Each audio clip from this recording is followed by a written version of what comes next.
Hey Rebel Rouser, I'm Alan Voivod and this is Star Wars 7x7, your daily dose of Star Wars joy.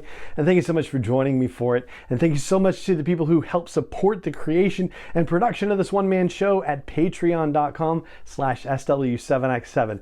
Well, it is April of 2024. Normally we do this particular episode on the first of every month, but April Fool's Day, of course, took over. And so we delayed it a couple of days. But hey, that's okay. We're going to talk about what is new in the world of Star Wars storytelling for the month of April 2024. We'll start, as we always do, with movies, and right now there's a bunch of stuff in pre-production. The Mandalorian and Grogu, The New Jedi Order, and we come to find out that Rogue Squadron is back in development, or active development, I guess I should say, according to an interview that Patty Jenkins did recently. We're still waiting to hear some more information about what's going on with The Mandalorian and Grogu, though. We talked last month about the tax credit situation that came to light and the suggestion that perhaps they would be filming in California and sometime later this year, but there's been no news since then. So yeah, it's still one of those like, all right, let's see how this all pans out kind of situation. Otherwise, we still basically are looking at the same lineup that we think we're looking at, which is The Mandalorian and Grogu movie in May of 2026, and then the New Jedi Order movie, as we're referring to the Daisy Ridley movie, that would be in December of 2026. And then stacked up behind that, well, Patty Jenkins, the possibility that she's in active development on a Rogue Squadron movie now, seems exciting. But we also have that James Mangold movie, of which we've heard nothing, and the Thrawn Mandoverse movie that Dave Filoni is supposed to be cooking up, but that can't happen until after the Mandalorian and Grogu movie. So yeah, all we know is that there is some major pre-production going on right now, but nobody's at filming point just yet. On the live action front, one of the things that we've been keeping an eye on, speaking of tax credits, is happening April 8th, which is the announcement of new tax credits for continuing TV series being filmed in California. And The Mandalorian, of course, was filmed in California. So yeah, we'll see if we can find out something about the possibility of a season 4 of The Mandalorian, which is still up in the air after all this time. Why they haven't said anything about it, who knows? In the meantime, we've got The Acolyte coming in June, which is of course very exciting. Interviews and little bits of information have been releasing, and I'm sure that that will continue to happen over the course of the next 2 months. Skeleton Crew is presumably in the next series on deck, happening much later in the year, and we still haven't heard anything about what's going on with that. So pre-production, reshoots, something's got to be going on with it. And yeah, nothing just yet. But in the meantime, we've got Andor season 2, and that is in post-production now. Filming has wrapped for it, and we don't expect to see that until 2025. They've got a lot of work to do, filming 12 episodes and whatnot. That definitely takes a little bit of time. So yeah, they're cooking on it though. And then we know that season 2 of Ahsoka is in some early stages of development. We don't know where it is necessarily in the process, but that certainly wouldn't be getting to us until the second half of 2025 at the earliest. On the animation front, I don't know if I just missed seeing it when I was at the schedule of Bad Batch episode releases, but we're getting another 2-episode situation this month. So in fact, it's today. Episodes 10 and 11 are dropping today, and that'll be followed by episodes 12, 13, and 14 over the next 3 Wednesdays in April. And then we'll have the finale in May. But yeah, we're getting 5 episodes of the Bad Batch this month, which is awesome. And then of course, Tales of the Jedi season 2 is probably still in some sort of production right now. Hopefully they've moved on to post-production and that we might see it sometime later this year.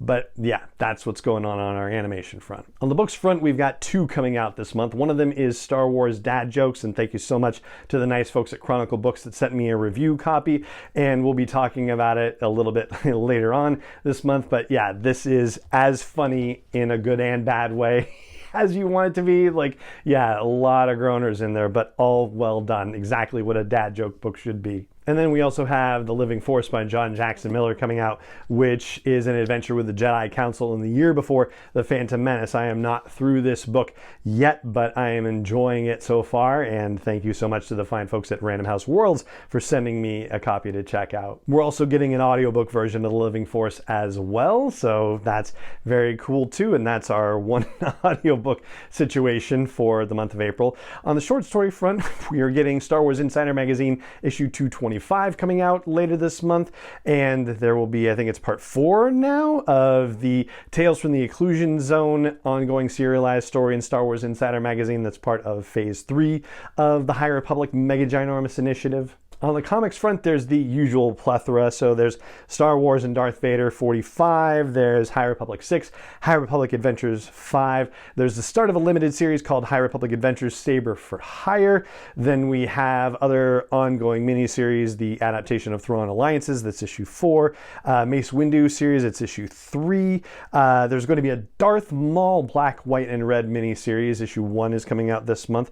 Second issue of Jango Fett's miniseries. And I think that's it. And I know we talked about the fact that the Bounty Hunters title finished its run, but I don't think I realized it. I missed the announcement that Dr. Aphra's second series also finished its run with its 40th issue. So we are down 2 ongoing monthly titles, and I don't know what's going to be coming to replace them yet. I haven't seen what the answer to that is. So it'll be very interesting to find out what that's going to look like. On the video game front, we still just have titles in development. Star Wars Outlaws, which is coming out later this year, or at least it's scheduled to come out later this year. So I'm sure they're putting the final touches on that right now.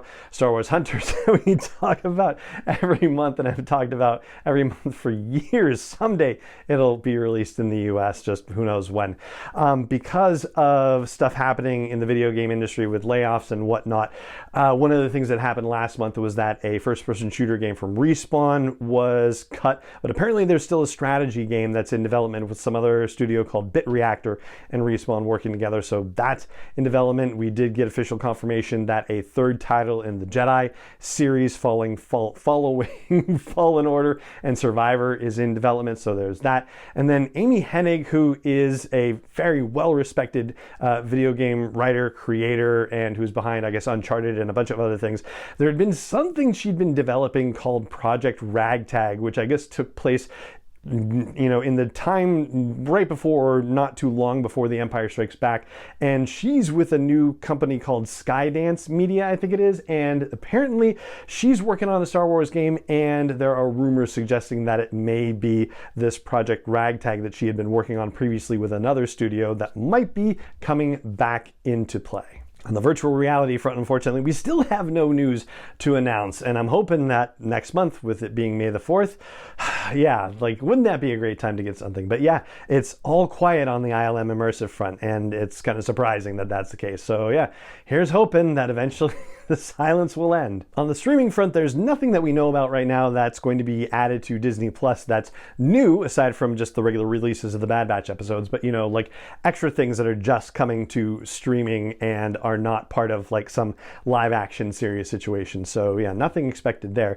On the merch side of things, well, I'm bringing merch back in the conversation because of them dropping Acolyte stuff on us last month and it actually having some interesting tidbits about it. So considering that they're finally releasing stuff prior to the release of a series, maybe we might hear something more about that. But also this month we are getting DVDs of Andor and Obi-Wan Kenobi, and that's going to have some behind the scenes stuff in there too, some featurettes, making of documentaries, that sort of thing. So that's very cool and something to look forward to. And on the live events and experiences front, that's our last category we're going to talk about. There's actually a lot happening in the month of April. In fact, one of the big things is happening today. Disney's annual shareholders meeting is happening later today from when this episode is being released. There's often some kind of Star Wars news that ends up being shared at one of these annual meetings, but this is also another big annual meeting because I guess there's been some activist shareholder activity and some drama happening around there. So we'll see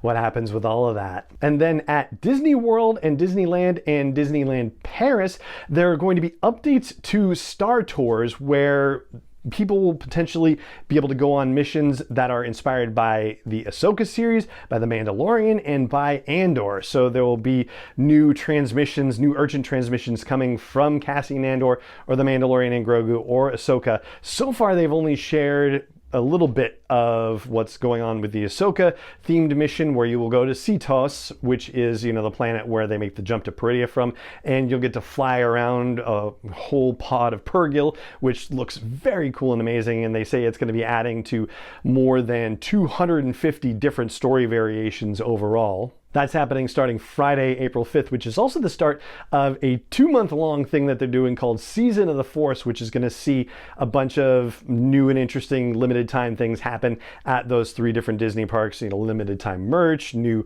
items on food menus. They're going to have a special fireworks display called Fire of the Rising Moons. There's going to be Hyperspace Mountain instead of Space Mountain and other things too. So if you have the opportunity to find yourself at Galaxy's Edge sometime over the next couple of months, or in Disneyland Paris for that matter, well, congratulations. That's pretty awesome for you. So try and check all of those things out. And that right there is everything that we know about right now that's going to be happening in the world of Star Wars storytelling, or relating to the world of Star Wars storytelling in the month of April 2024. If news breaks about anything else happening, then we'll be covering it here on the show, of course.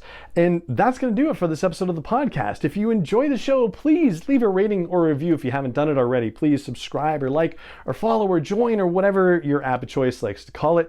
Please tell other Star Wars friends that you know about this show and see if they would like a daily dose of Star Wars joy in their lives. And you can also be a part of the wonderful group of people that helps support the creation and production of this show and gets it right into your ears or into your eyes every single day. They do that at patreon.com/SW7X7. And it just remains for me to say thank you so much for joining me for this episode. As always, and may the Force be with you, wherever in the world you may be. 7x7 is not endorsed or sponsored yet by Lucasfilm Limited, Disney, or 20th Century Fox, and is intended for entertainment and information purposes only. Star Wars, the Star Wars logo, all names and pictures of Star Wars characters, vehicles, and any other Star Wars-related items are registered trademarks and/or copyrights of Lucasfilm Limited, or their respective trademark and copyright holders. May the Force be with them. All original content is copyright by Star Wars 7x7. We hope you love it.